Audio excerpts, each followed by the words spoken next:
obrigado. Muito obrigado também pelas palavras que me dedicou.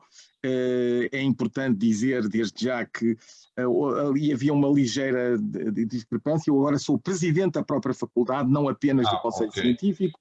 De qualquer maneira, é o que está, aliás, aqui escrito, para todos compreenderem e todos verem. Mas não é essa a questão. Os cargos vão e vêm. O que as pessoas são é muito mais do que os cargos que ocupam temporariamente.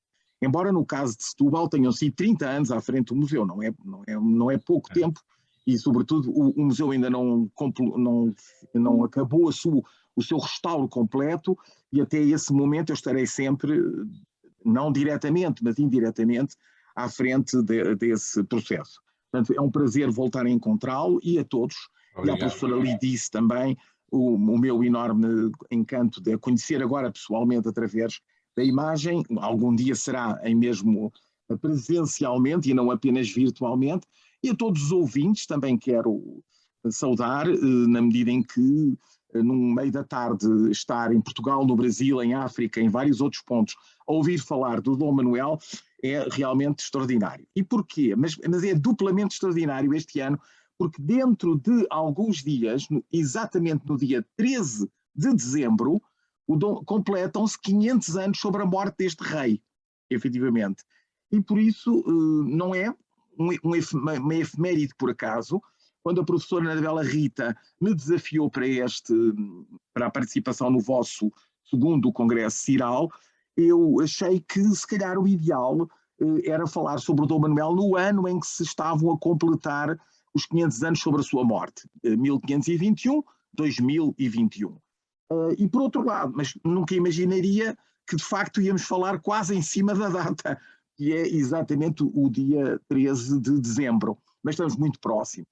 Ora, Dom Manuel I de facto é um monarca que teve sempre, enfim, uma aura extraordinária na história de Portugal, por várias razões, e eu vou tentar deixar isso aqui explícito de uma forma clara, não só porque ele se apresenta, como nós iremos ver, como uma espécie de refundador da dinastia de Avis, portanto a dinastia que tinha subido ao trono em 1385 com a vitória numa guerra da independência de Portugal, com o vizinho Castela, Espanha não existia nessa data, não se chamava assim, era um conjunto de reinos, não apenas um reino unificado, e portanto essa dinastia de Avis durara até ao antecessor imediato de Dom Manuel com descendência direta, até que o rei Dom João II,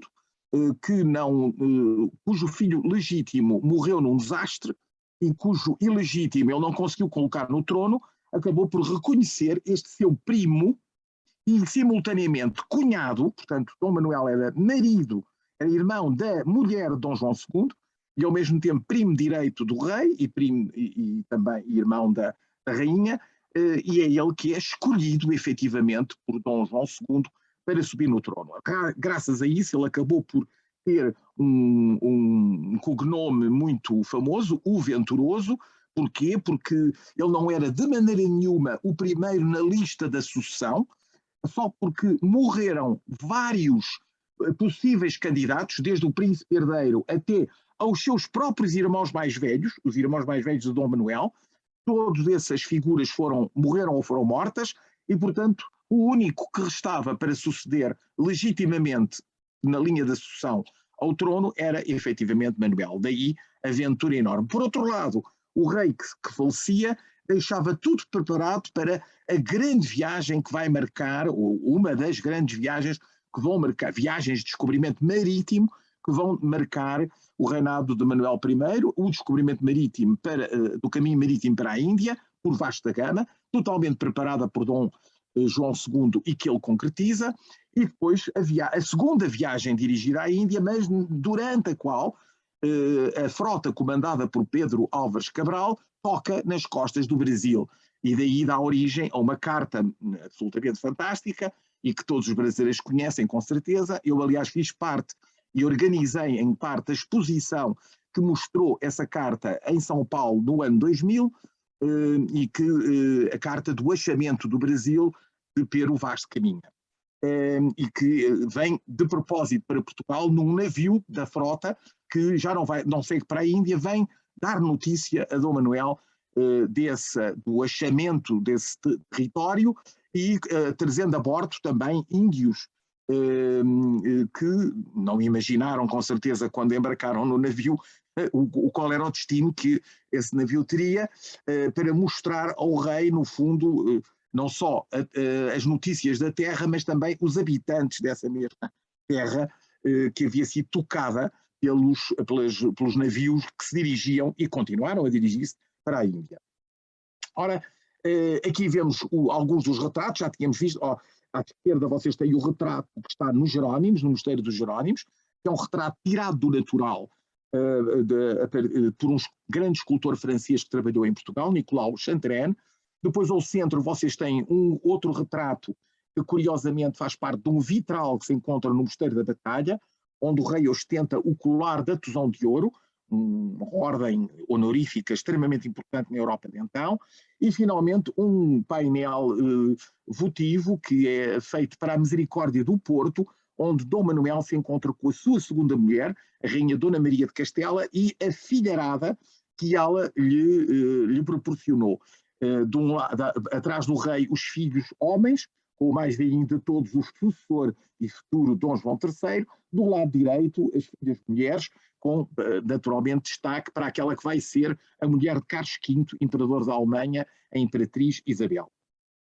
Ora, aqui estão os sucessivos 3 casamentos, portanto, à esquerda, a primeira filha dos reis católicos com quem o rei casou, depois ao centro o mesmo quadro com a segunda filha dos reis católicos depois da morte da primeira em parto, e finalmente quando a segunda mulher morre, ele ainda casa com uma sobrinha dessas duas, a irmã de Carlos V, Leonor, que mais tarde vem a ser rainha de França, imposta por Carlos V ao seu rival e arqui-inimigo Francisco I, que já se encontrava viúvo e, portanto, ele manda a sua irmã, entretanto viúva do rei de Portugal, para a França, para ser uma espia na corte francesa dos interesses do imperador Carlos V. Ora, aquilo que mais interessante há na figura de Dom Manuel, relativamente a tudo o que são elementos simbólicos, é o facto de ele ter escolhido, ou melhor, não lhe ter escolhido, ter-lhe sido dado pelo próprio rei Dom João II, como divisa, isto é importantíssimo, como divisa, um instrumento científico. É como se algum de nós recebesse hoje em dia como divisa, que era característico da nobreza do século XV e do princípio do século XVI, um tablet de última geração, um computador extremamente sofisticado, um iPhone da última geração, 5G, qualquer coisa desse estilo. Portanto, ou seja, ele recebe como divisa um instrumento científico que representava precisamente o cosmos na sua versão ptolomaica, efetivamente herdada da antiguidade. Ainda não chegámos ainda, como se pode imaginar, e portanto é uma representação da Terra ao centro e o cosmos em seu redor. É isto que o rei Dom João II lhe entrega como divisa e que vai tornar um emblema fundamental da divisa do rei Dom Manuel. Aqui temos o instrumento científico, precisamente, não é? Que Dom Manuel vai utilizar abundantemente em tudo o que são obras patrocinadas diretamente por ele, portanto, como uma marca de um novo reinado que se vivia em Portugal. E aqui a vemos, inclusivamente, repare-se, numa capitular iluminada à direita e à esquerda a própria consagração da bandeira.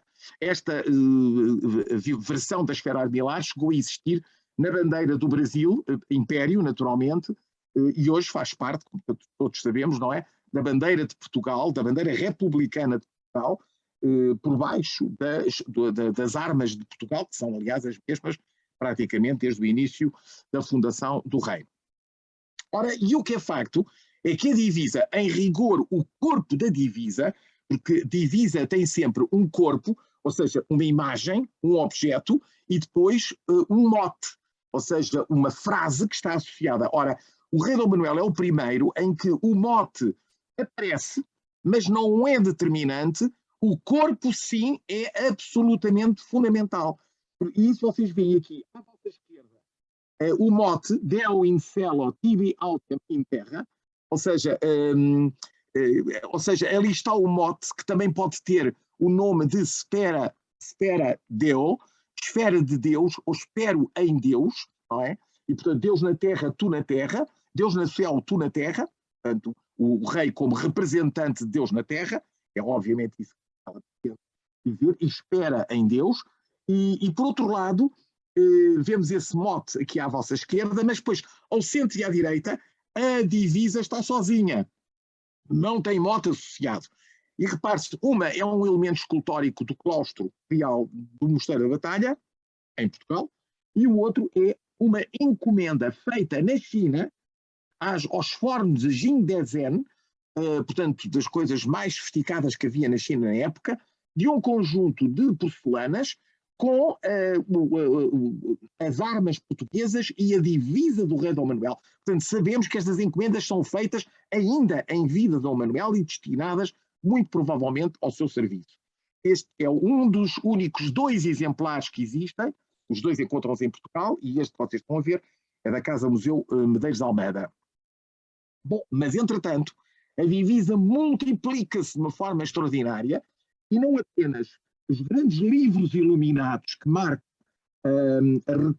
a forma como o rei ordenou que fossem recopiadas todas as leis do reino em novos códices iluminados, a da esquerda, as chamados volumes da leitura nova, mas também um dos seus instrumentos de grande reforma administrativa, a reforma dos forais, as cartas que concediam direitos e deveres aos municípios em todo o Portugal, que é a imagem que está ao centro, e finalmente as colunas que definiam em cada um desses municípios o poder municipal, o pelourinho. Obviamente que eu sei que no Brasil estas colunas estiveram associadas, enfim, ao tempo da escravatura de uma forma extremamente cruel, e por isso mesmo foram quase todas destruídas, se não mesmo todas destruídas, e em Portugal isso não aconteceu, mas houve também, durante o Estado Novo, um movimento de reconstrução, revalorização destes elementos, e fazia parte, no fundo, do culto da história de Portugal, que esse regime que durou em Portugal cerca de 48 anos, foi marcado por esse nacionalismo, revisionismo nacionalista histórico, com uma acentuação muito grande nestes elementos, sobretudo associados à época dos descobrimentos. Mas além da esfera armilar, que continuamos aqui a ver, portanto, o rei a receber a crónica dos seus próprios feitos, das mãos de Rui de Pina, o cronista oficial do reino, entre a representação das armas de Portugal e a sua própria divisa, a esfera armilar. E, ao lado, o título do rei. Ora, é interessante porque, de início, o título do rei, por exemplo, Dom João I em diante, era rei de Portugal e dos Algarves, da Quei da Alemar em África. Depois, Dom João II acrescentou senhor de Guiné. E, finalmente, o rei Dom Manuel acrescentou e do comércio, da conquista e da navegação da Arábia, Pérsia e Índia. Ou seja, Dom Manuel almejava a ser o rei do mundo. E quando eu ponho espelho de Salomão, o rei do mundo, é porque ele não só queria ser o rei do mundo, como está expresso, obviamente, no seu título, mas, sobretudo, ele queria ser um émulo do rei Salomão ao mandar construir, e isso está muito claro no penúltimo capítulo da crónica do rei Dom Manuel de Damião de Góis, uma série de igrejas, capelas por todo o país, de modo a emular, portanto, a rivalizar com o construtor do templo Salomão.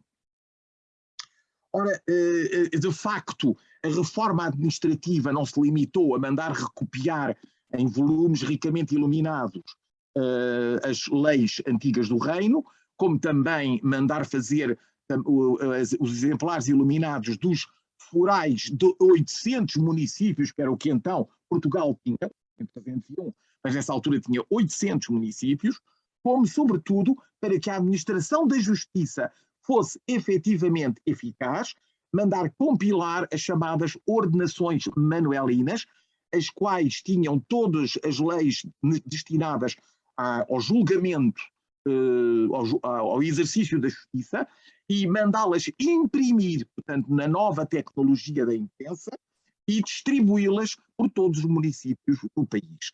E aqui temos, precisamente, à direita, uma das capas de um dos frontispícios de um dos volumes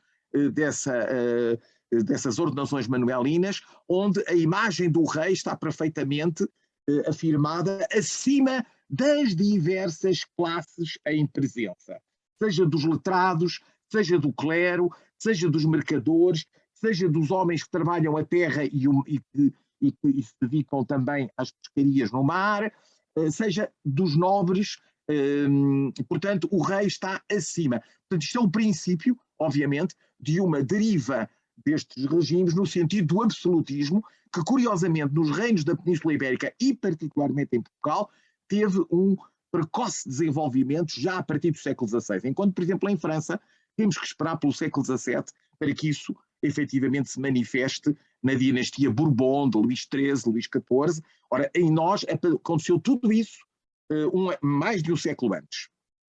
Aqui vemos, não é?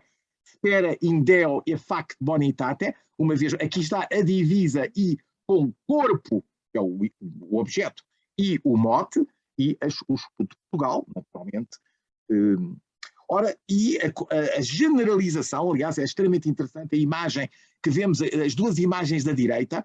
Em primeiro lugar, o Anjo Custódio do Reino, é uma obra mandada a realizar em duplo, portanto são dois, e ainda hoje existem os dois, para o topo da igreja de Santa Cruz, do convento de Santa Cruz, em Coimbra, igreja essa onde estavam os túmulos dos primeiros reis de Portugal, Afonso Henriques e Sancho I, túmulos esses que o próprio rei Dom Manuel mandou refazer. Portanto, ele assumia-se em todos estes gestos como um refundador da nação portuguesa, uma espécie de refundador, ao ponto de ir revalorizar os próprios túmulos dos dois primeiros fundadores da nação, o rei primeiro e o seu filho. À direita, a custódia da Capela Real, daqui a pouco vamos vê-la melhor, e reparem, a esfera armilar aqui está em baixo, no tronco que sustenta toda a construção, tal e qual como aqui aos pés do anjo custódio está a divisa do rei, e depois por todo lado, em todos os lugares do reino onde a ação do rei se manifesta, está a divisa do monarca, está o corpo da divisa do monarca, o que se torna efetivamente uma espécie de primeira manifestação de uma ação de propaganda régia concertada e expressa através da arte. E isso acabou também por dar origem ao famoso estilo manuelino. Daqui a pouco vou dizer, o batismo desse estilo como estilo manuelino é devido a um brasileiro, Francisco Adolfo Varnagan, que foi o primeiro a publicar uma monografia sobre o Mosteiro dos Jerónimos em Belém, e que designou pela primeira vez na história o estilo como estilo manuelino. Na mesma época, Almeida Garrett também utilizou a mesma expressão, mas é Varnagan que o define. Ele não apenas chama o estilo dessa maneira, mas em seguida traça as suas características, coisa que Garrett ou outros autores usaram a palavra, mas não o definiram como fez Francisco Adolfo Varnagan. Bom, como é que isto tudo é possível? Foi, por exemplo, uma das lacunas que eu achei numa exposição interessante que se fez no Museu Nacional de Arte Antiga em Lisboa, e que, sob o tema, viu o reino renovar. E depois esqueciam-se de explicar, bom, mas ele conseguiu renovar o reino graças a quê? Obviamente, a uma expansão de um império colonial que atingiu um dos seus primeiros auges exatamente durante o seu tempo.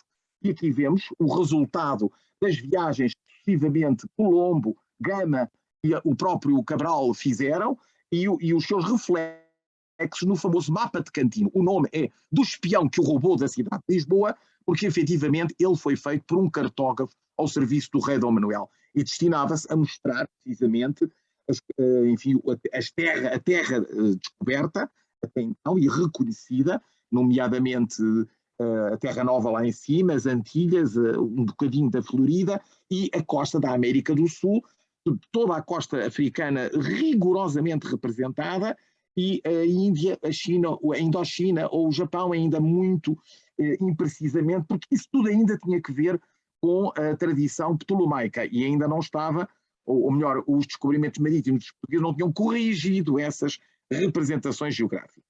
Melhor não estava, evidentemente, o mapa de Juan de la Cosa, 2 anos antes, onde a representação da América ainda é mais fantasiosa, como estamos a ver, e pior, ela representa a ideia de que finalmente o mar não seria infinito, mas sim fechado, não é? Fecharia, como aliás a crença antiga ptolomaica, que ainda perdurou durante muito tempo, é que os oceanos eram um mare clausum, um mar fechado como o Mediterrâneo, não é? Não tinham a infinitude e a muito superior, a muito maior superfície aquática oceânica relativamente aos territórios continentais que efetivamente os portugueses descobriram e mostraram que existia. Ora, muito rapidamente, como é que o Império Português funcionava? Ia-se ao norte da África buscar variadíssimas elementos com os quais se trocava, elementos, produtos, com os quais se trocava pelo ouro da mina esse que permitia trocar pelas especiarias. Naturalmente fazia outro comércio humano, não é? Que eram e sobretudo a partir da colonização do Brasil intensivamente, em que algumas dos escravos que inicialmente eram levados, quer das Canárias, quer do Norte da África para a Madeira, para os engenhos de açúcar, passaram depois a ir diretamente da África Austral para as costas brasileiras e depois naturalmente para as Antilhas e para os Estados Unidos também, para aquilo que viriam a ser os Estados Unidos, e foi o famoso comércio triangular que, sobretudo, se desenvolveu de forma intensiva a partir de meados e final do século XVI, isso é importante dizê-lo, que é quando o Brasil suplanta, em termos de produção açucareira, os arquipélagos atlânticos, concretamente a Ilha da Madeira ou as Canárias, onde também a cana-de-açúcar tinha sido plantada. Ora, mas o rei não perdeu tempo com os rendimentos proporcionados pela expansão. Este rei mercador vai encomendar obras de arte que celebrem os seus feitos. Como o avô tinha celebrado a conquista de Arzila e Tânger no Norte de África em grandes tapeçarias conhecidas como tapeçarias de Pastrana, o rei encomendou, também na Flandres, as tapeçarias à maneira de Portugal e da Índia. E esta é das mais interessantes porque é supostamente uma representação completamente fantasiosa, como pode imaginar, na medida em que os autores dos cartões e os tapeceiros conheciam por completo quer a Índia, quer as condições das viagens, naturalmente. O Vasco da Gama chega à Índia já com as naus carregadíssimas de produtos, mas sobretudo o que nós vemos são espécies exóticas da fauna e até algumas inexistentes, como seja o unicórnio que está a ser embarcado para dentro dos navios. Ora, tudo isto mostra que sonho, realidade, mito se entrelaçavam na celebração que o rei procurava ter de uma dos feitos com que ele imediatamente, aliás, quis que fosse conhecido em toda a Europa e graças a isso e até às embaixadas e à ação diplomática que levou a cabo a divulgar esses acontecimentos e, portanto, essas viagens e os resultados dessas viagens, o rei conseguiu espalhar pela própria Europa esse gosto pelo exótico que se manifesta em obras de Jerónimo Bosch, por exemplo, onde um elefante e uma girafa estão representados, ou um desenho de Rafael que representa o elefante enviado ao Papa, ou a famosa gravura de Dürer, que daqui a pouco vamos ver, que representa o rinoceronte que também foi enviado ao Papa. Ora, mas há o outro lado, que é a troca. Não é? Ora, uma das maiores riquezas que a arte portuguesa apresenta no princípio do século XVI e ainda no tempo de Dom Manuel é precisamente a presença ou de portugueses na arte de outros povos, é exatamente à esquerda o que vocês veem neste saleiro realizado no Benin, Serra Leoa, pelos próprios africanos. Eles também têm uma arte em bronze na qual também representaram os portugueses à chegada a esses povos, aliás, um bocadinho como aconteceria um pouco mais tarde com a chegada dos espanhóis à América Central e o impacto que isso teve na forma como foram entendidos, como se fossem uma espécie de vingança de Quetzalcoatl.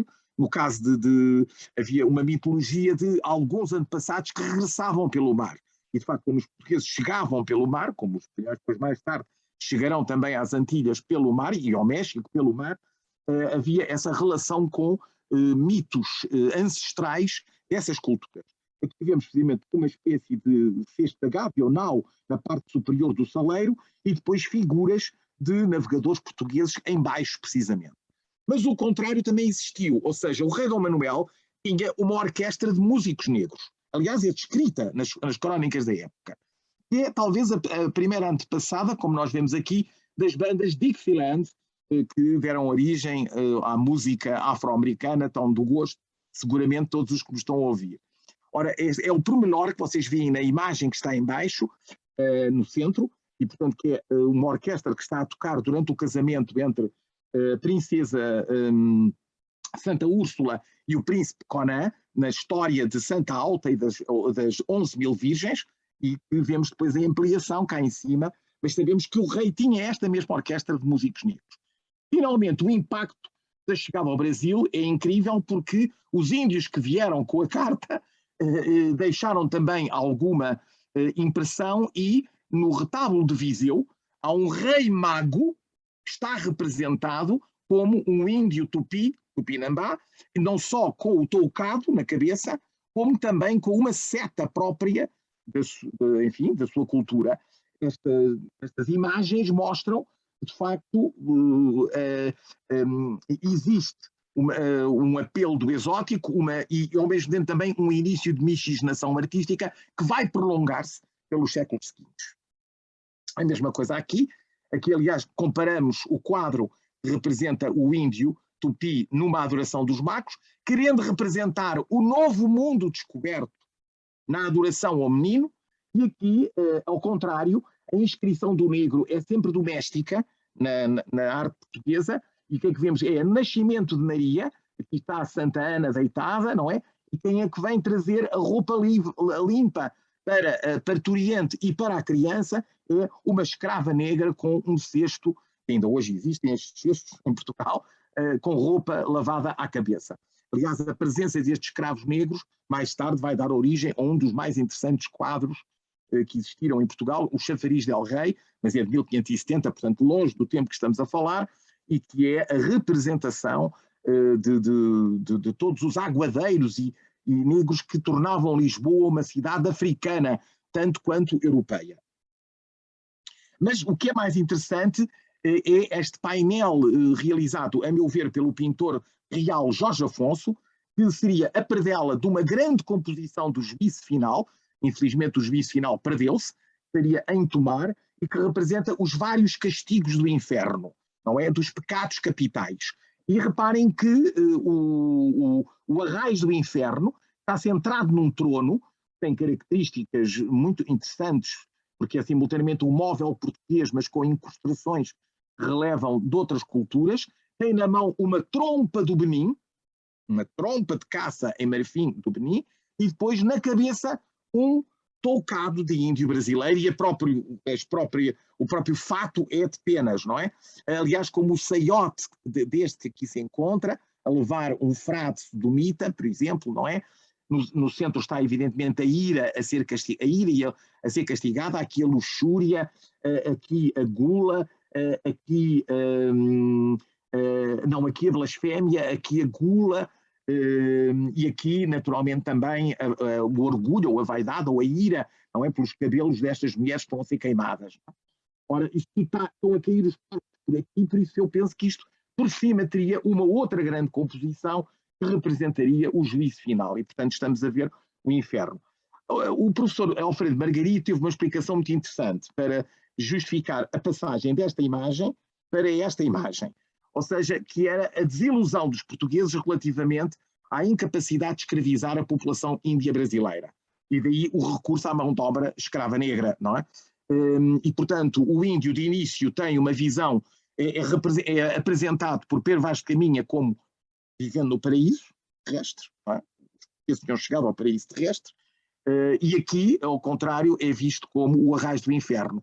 Portanto, a descoberta da antropofagia, ocasionalmente praticada por esses povos, e também a sua incapacidade de escravização, levam à sua enorme desvalorização num espaço que são 10 anos, entre 1505, que é a data provável da outra pintura, e 1515, 20, que será a data desta.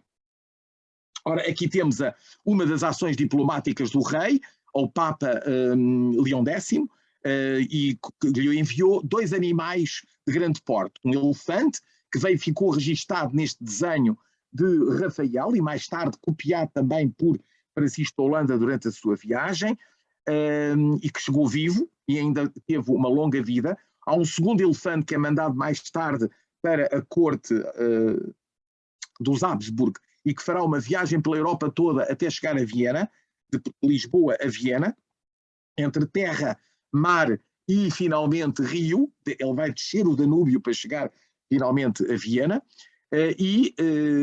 Eu passo já só mais a seguir, só para mostrar o famoso rinoceronte, que já não chegou vivo, infelizmente, a Roma, porque houve um naufrágio, tiveram que o empalhar para o oferecer ao Papa empalhado, e não vivo.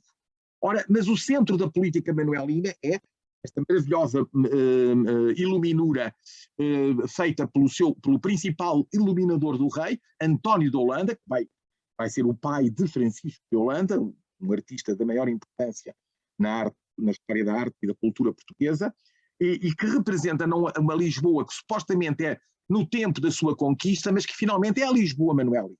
E a Lisboa manuelina em que se destaca o Palácio do Rei, um enorme palácio com um jardim ao lado, jardim de tipo zoológico, onde os animais exóticos trazidos do Oriente, da Ásia e da África se encontravam, portanto era também uma menagerie, como dizem os franceses, e que terminava num grande torreão, não é, em cima já do rio, e portanto com uma enorme galeria. Embaixo funcionava, aliás, como vamos ver, aqui está uma representação gravada, uma vez mais o jardim, não é? E agora aqui noutra iluminura de António de Holanda, de uma forma mais clara, porque é vista a partir de nascente para poente. Nós vemos que a galeria era tripla, portanto, o torreão de grandes dimensões, portanto também teria com certeza 3 andares, e depois ainda havia aqui um conjunto de construções em que estava o salão mais importante de recepções de todo o palácio logo à entrada. Que é este, vocês veem aqui, isto é um desenho esquemático feito a partir da iluminura de António de Holanda. E a Ribeira das Naus, ainda hoje há uma avenida em Lisboa que se chama Ribeira das Naus, que era o lugar onde os navios que faziam o comércio do Império Português estavam também a ser construídos ao lado do Palácio Real. Aqui vemos a estrutura do Palácio Real, portanto este corpo é este que vocês veem aqui, precisamente, onde estava também o Jardim do Rei, cá está, o número, a Casa da Índia. Aqui estão essencialmente os aposentos, porque a Casa da Índia estava por baixo da galeria, precisamente, por baixo da galeria, e aqui estavam os aposentos do rei, da rainha, a grande sala, a sala grande, que vai mais tarde ter, e a própria Capela de São Tomé, que está aqui em ano 3, que mais tarde vai sofrer alguns danos, e por isso eles vão transitar temporariamente, no tempo de Dom João III, a capela para dentro desta sala grande.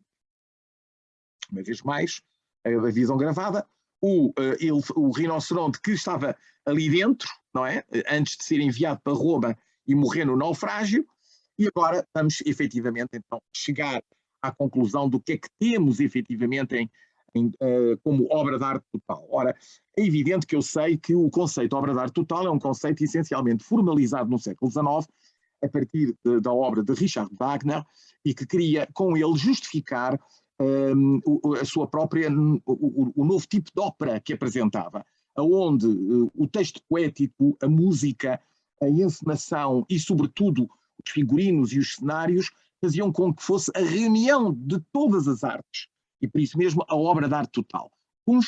Gesamtkunstwerk, na sua designação alemã. Mas, na realidade, se nós olharmos para toda a história, a obra de arte total é muito anterior à formulação que ela adquire no século XIX. E é muito anterior porque, ao longo de vários períodos da história, houve obras de arte total. Sei lá, um túmulo egípcio é uma obra de arte total, embora tenha não seja para ser visitado. Mas já a Catedral Gótica, essa sim é completamente uma obra de arte total, pela reunião da arquitetura todas as outras artes. E finalmente também a liturgia, com a introdução da música, ela funciona como uma obra de arte total. Ora, no tempo de Dom Manuel, não estamos ainda longe do gótico, pelo contrário, o gótico é o estilo de referência para o rei Dom Manuel, ao qual se juntam outros gostos, o Renascimento que está a emergir, o luso-mourisco que predomina sobretudo no sul do território e nas partes da Espanha que ele visitou com a sua primeira mulher. Portanto, esses elementos artísticos vão tender a fundir-se, eu a dizer, a realizar uma síncrese, não verdadeiramente uma síntese, a justaporem-se mais do que a formarem um estilo novo. E é isso que vai dar origem ao chamado estilo manuelino, embora na realidade o estilo manuelino seja um gótico final a que foram acrescentados elementos de outras origens estilísticas, o Mudéjar e particularmente o Renascimento, naturalmente, e sobretudo unificado pelos símbolos régios. Quais são os símbolos régios? A esfera armilar, o corpo da sua divisa e a cruz de Cristo. Cruz de Cristo porquê? Porque ele era também o herdeiro da Ordem de Cristo e era já também o mestre da Ordem de Cristo quando subiu ao trono.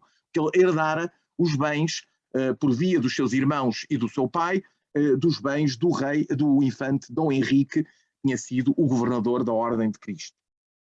Ora, em consequência, o rei torna-se o principal mecenas, devido também à sua riqueza, ou à riqueza que acumula. Portanto, muitos artistas vêm instalar-se em Portugal, artistas estrangeiros, ajudam, no fundo, estimulam os portugueses a darem o seu melhor também para superar a concorrência estrangeira muitas vezes e a concorrência da importação de obras estrangeiras. E, finalmente, há um complexo cruzamento sincrético de diversas propostas artísticas. É isso que vamos exatamente ver. Ora, o Garcia de Rezende fala precisamente do tempo áureo que iluminadores, pintores, escultores, cartógrafos tiveram no tempo do rei Dom Manuel, porque de facto houve trabalho para essa gente toda, e até excepcional trabalho para toda essa gente, que atingiram qualidade verdadeiramente sem precedentes na arte portuguesa até então, ou com raros precedentes, não é? Ele está a dizer, vimos seu edificar, no reino fazer alçar passos, igrejas, mosteiros, grandes, povos cavaleiros, portanto, ascensão social, viu o reino renovar.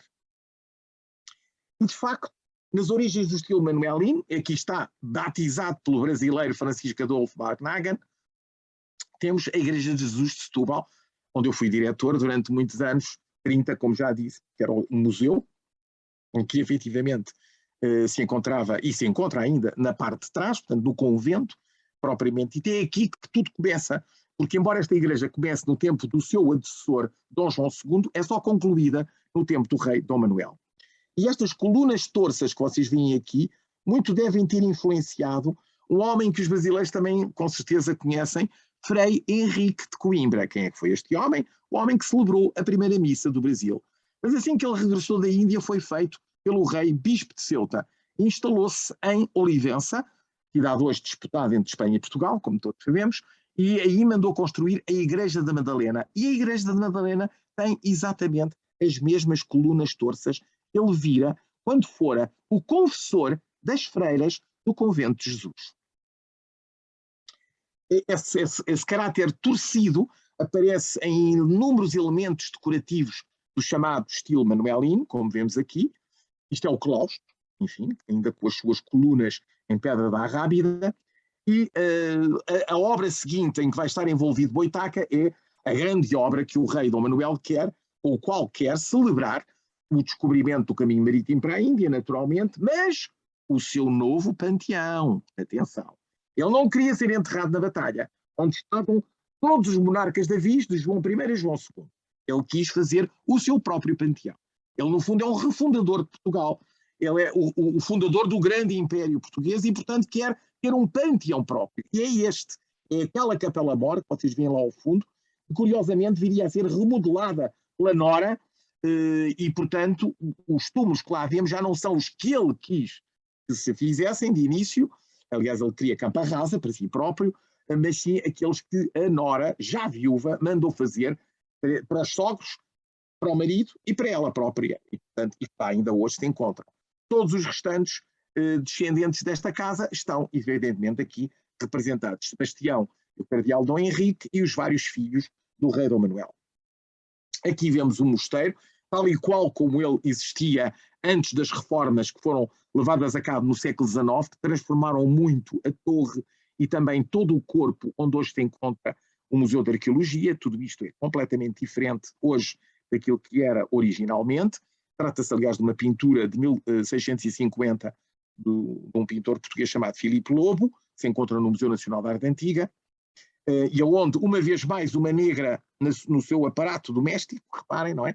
Está a transportar à cabeça um cesto com a roupa lavada, porque aqui corria uma ribeira onde não só se permitia haver uma fonte, mas também lavar a roupa dos patrões desta mulher e de outras, naturalmente.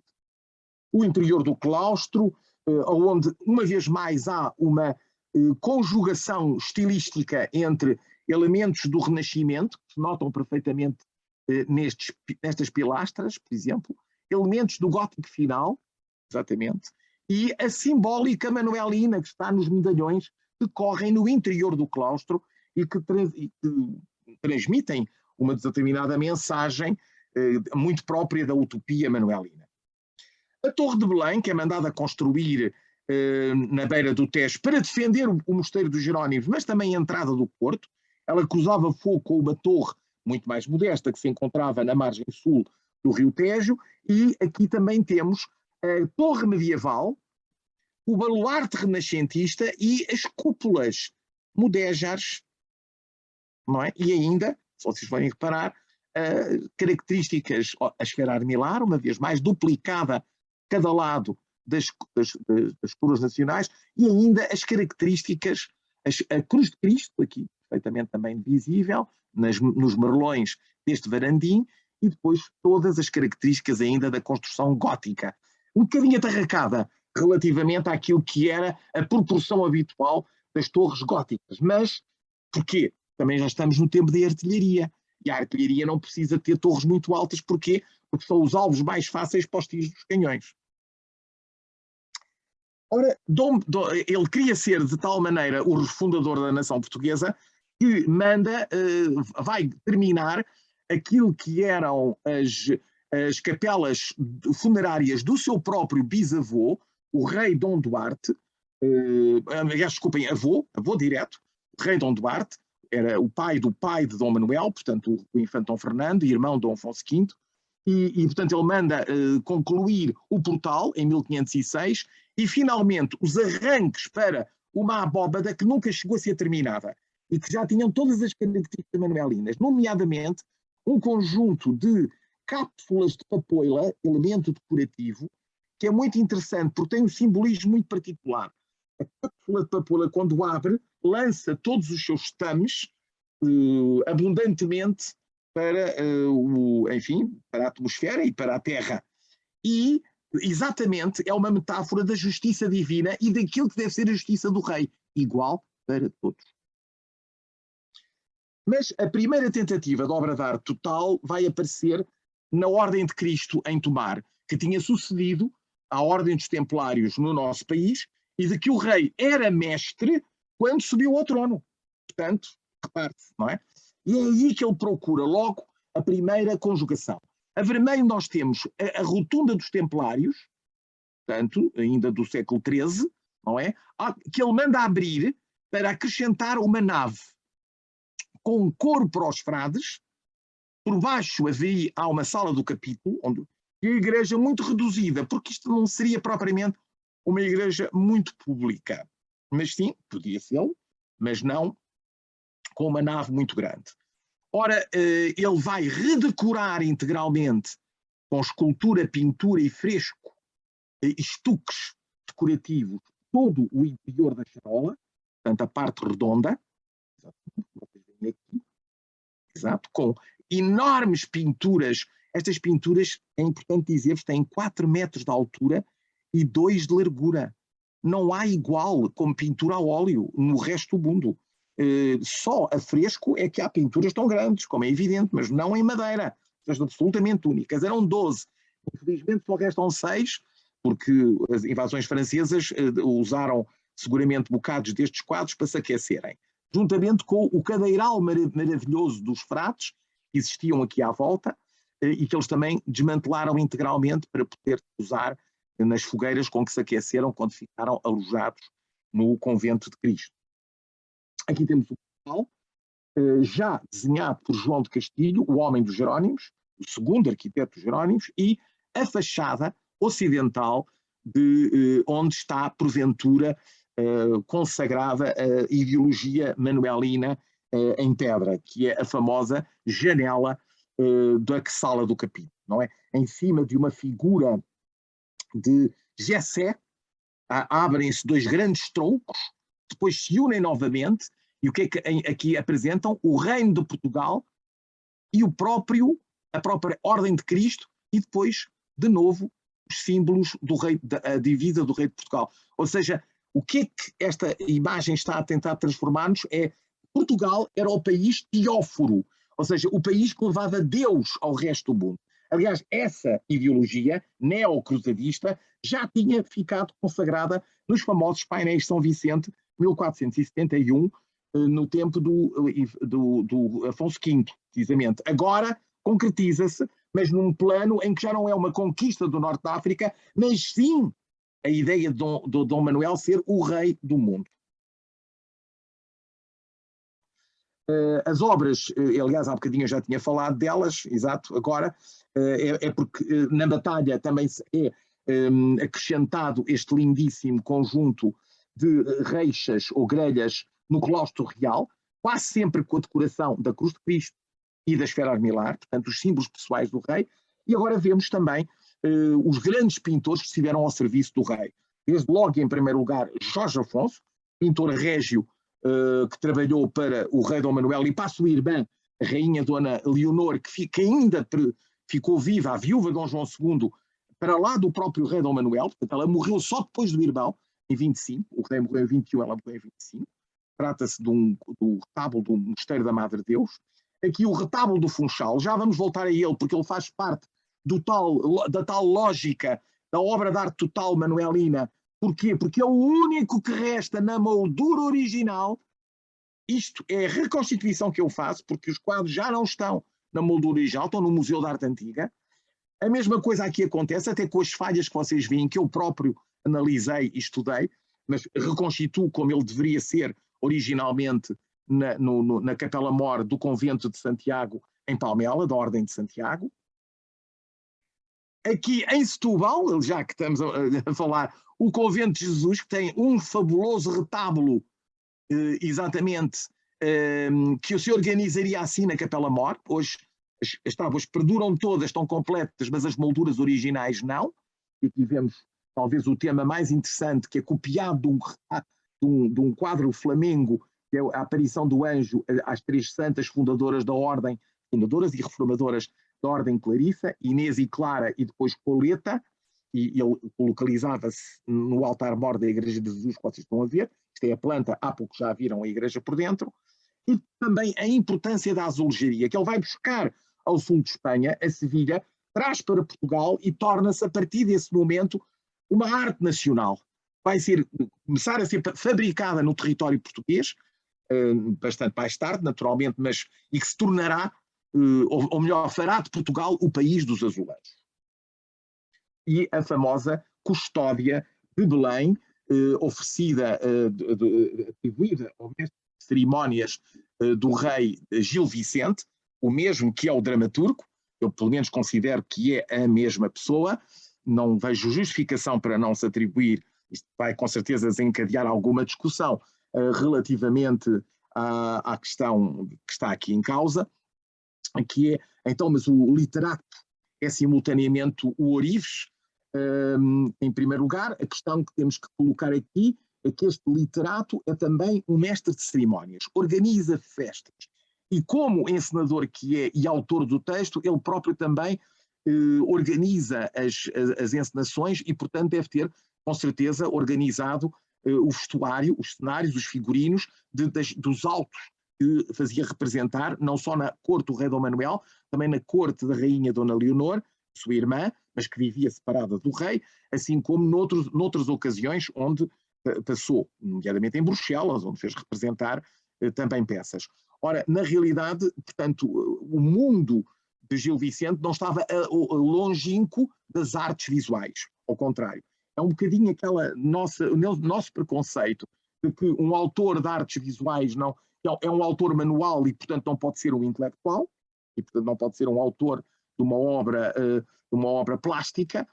No entanto, o que poderemos ter aqui, efetivamente, é um Gil Vicente que faz o programa iconográfico desta obra e que, com o auxílio de mestres ourives, a realiza e a concretiza. Ela era a custódia real, da capela real, daquele mesmo palácio que eu mostrei.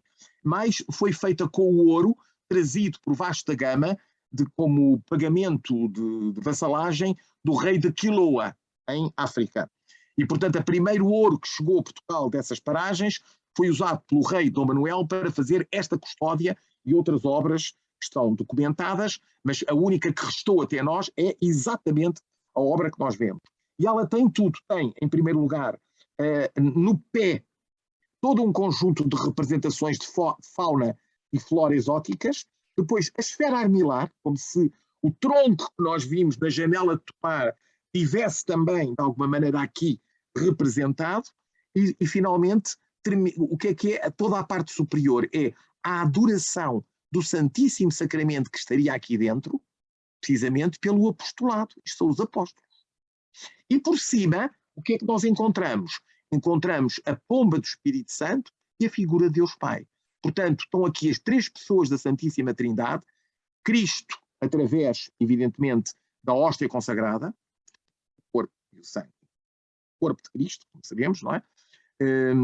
Na visão da transubstanciação da doutrina católica, cristã, a pomba do Espírito Santo, que é móvel, portanto, a pomba do Espírito Santo mexe se nós pegarmos na própria custódia, oscila, e finalmente a figura de Deus Pai aqui em cima.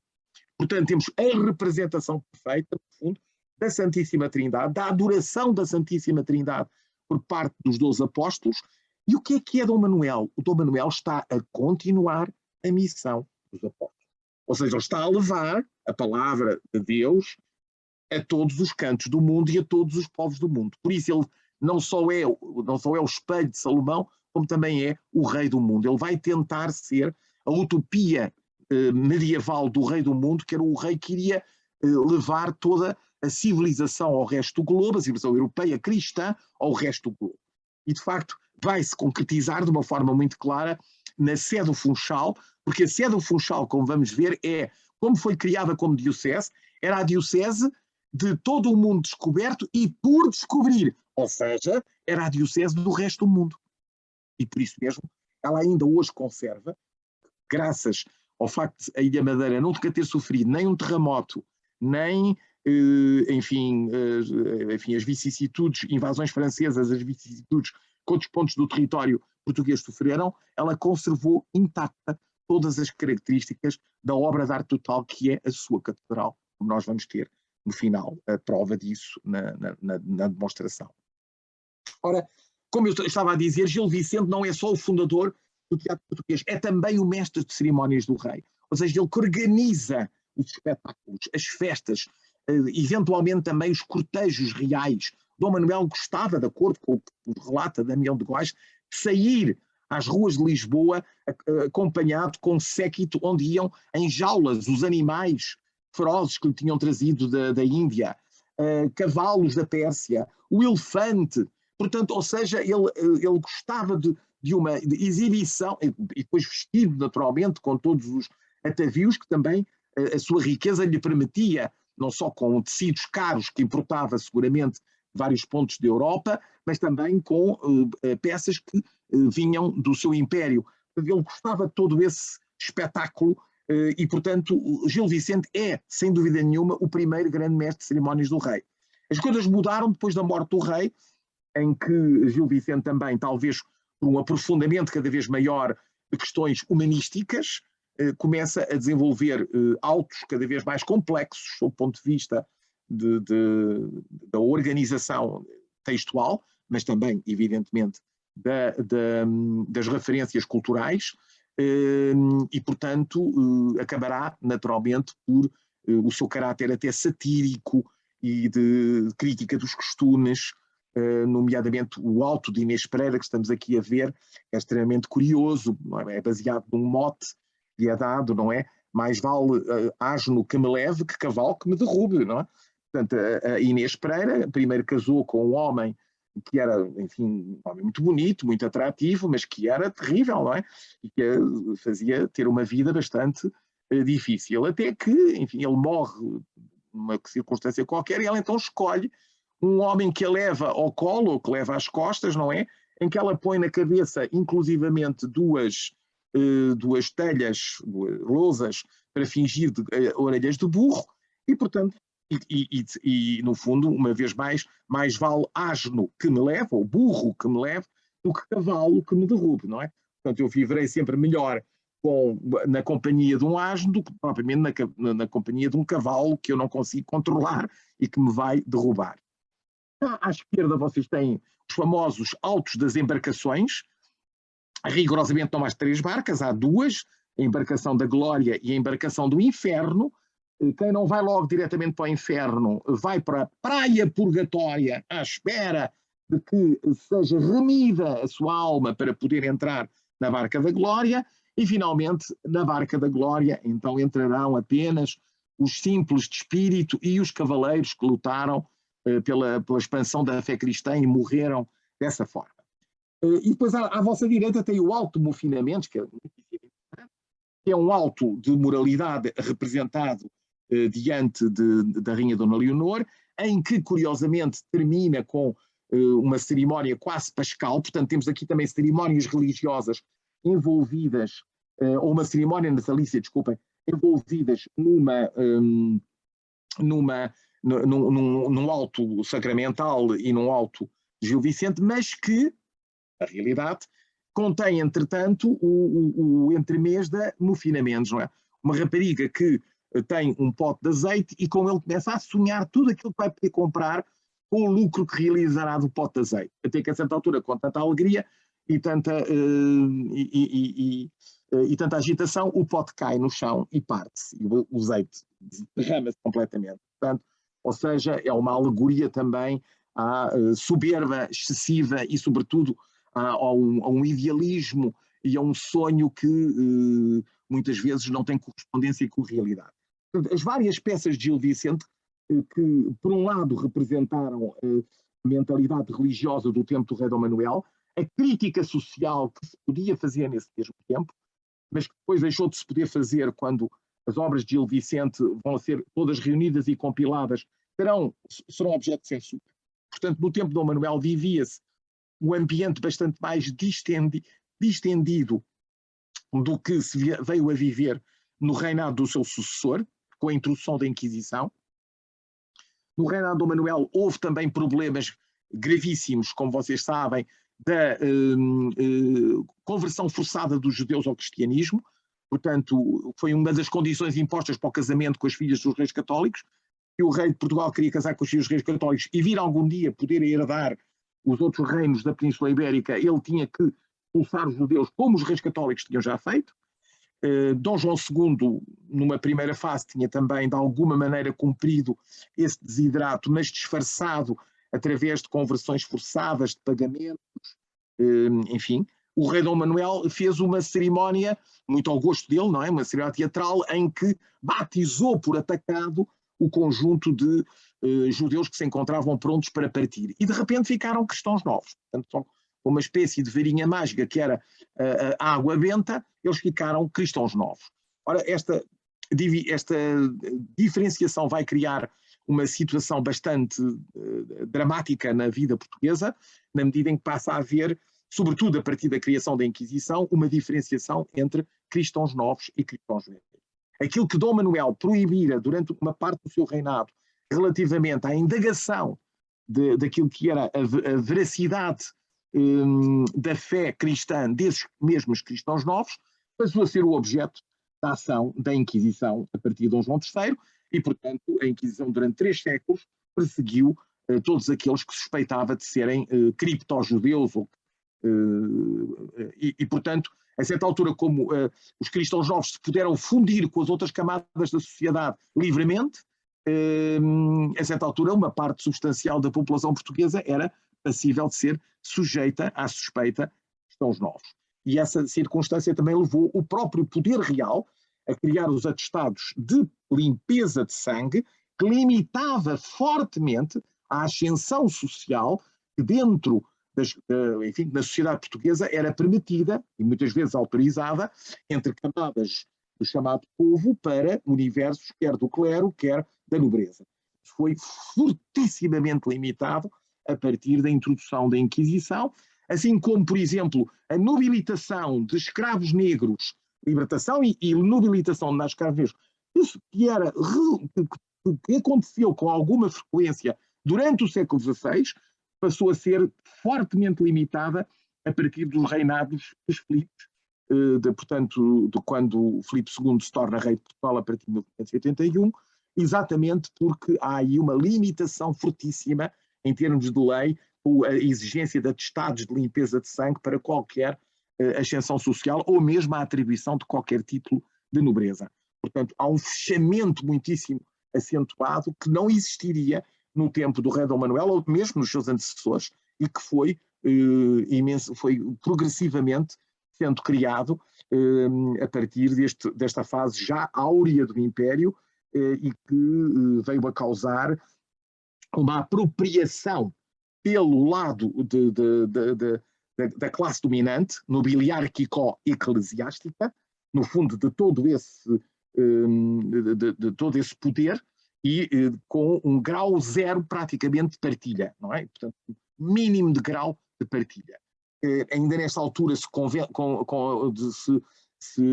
reúnem as cortes, que são as representações do Estado, dos 3 Estados, a clera, a nobreza e o povo, mas progressivamente elas tenderão muito pouco a reunir, sobretudo durante o século XVII ainda reuniram alguma vez, no século XVIII deixaram de reunir definitivamente. E o que é que isso mostra? Mostra, de facto, que este primeiro absolutismo é uma centralização do poder que é feita muitas vezes à custa da nobreza e também das prerrogativas do clero. A partir do século XVII e do século XVIII é um absolutismo cada vez mais de autodefesa de um poder nobiliárquico ou eclesiástico que não quer de maneira nenhuma partilhar as rédeas da condução dos negócios do Estado com qualquer outra camada social. E por isso vai conduzir às revoluções liberais, como sabemos. Não é? Ora, e então chegamos para uma ilustração completa e direta do que é a obra de arte total, tal qual como procuramos conceber, a obra da Sé do Funchal. Ora, a Sé do Funchal é uma igreja que à primeira vista tem pouco de manuelino, a não ser na sua cabeceira, portanto, esta zona, transepto, a capela-mor e as capelas laterais, que têm já características muito manuelas. No resto, o edifício parece claramente uma igreja do gótico mendicante, não deixa de ser interessante, mas agora veja o interior. O interior, que de alguma maneira é ainda muito preso à tradição do gótico mendicante, no entanto tem intervenções que vão ser muito superiores àquilo que o gótico mendicante autorizava. Desde logo, estes tetos mudéjas, aqui ainda antes do restauro, vocês vão ver daqui um bocadinho a diferença, mas conserva toda a sua capela-mor intacta, ou seja, com o retábulo original, o cadeiral dos cônegos e depois este fabuloso teto mudéjar cobrindo a totalidade das nuvens. Vejam-no aqui. Portanto, aqui eu aliás mostro já, vejam, depois do restauro, como de repente o teto passou a ser outra coisa. Antigamente era um teto que parecia castanho escuro, de repente torna-se dourado, todas as linhas geométricas da sua construção estão completamente visíveis. Nós não conseguimos ver os pormenores, mas eu já vou mostrá-los, efetivamente. E aqui temos a capela-mor, não é? Totalmente abobadada, portanto, de acordo com as abóbadas típicas da época manuelina, o cadeiral, realizado por mestre Machín, muito provavelmente um entalhador e escultor flamengo que veio trabalhar para Portugal, e depois que também terá realizado toda a marcenaria para enquadrar as pinturas. E também as esculturas centrais, que infelizmente já não temos o segundo e o terceiro andar, porque o que lá está são elementos de substituição, porque os elementos originais foram, enfim, desapareceram com o tempo. Aqui vemos a ideia, não é? E a pormenorização deste teto é uma coisa absolutamente incrível. E mais, repare-se a importância de elementos claramente mouriscos em todo o conjunto. Porque o rei Dom Manuel, ao obrigar a converter os judeus, primeiro. 2, a expandir o cristianismo pelo mundo inteiro, ele pretende, no fundo, unir todas as religiões, ou unir sob a sua égide as religiões do livro, o judaísmo, o cristianismo e o islamismo.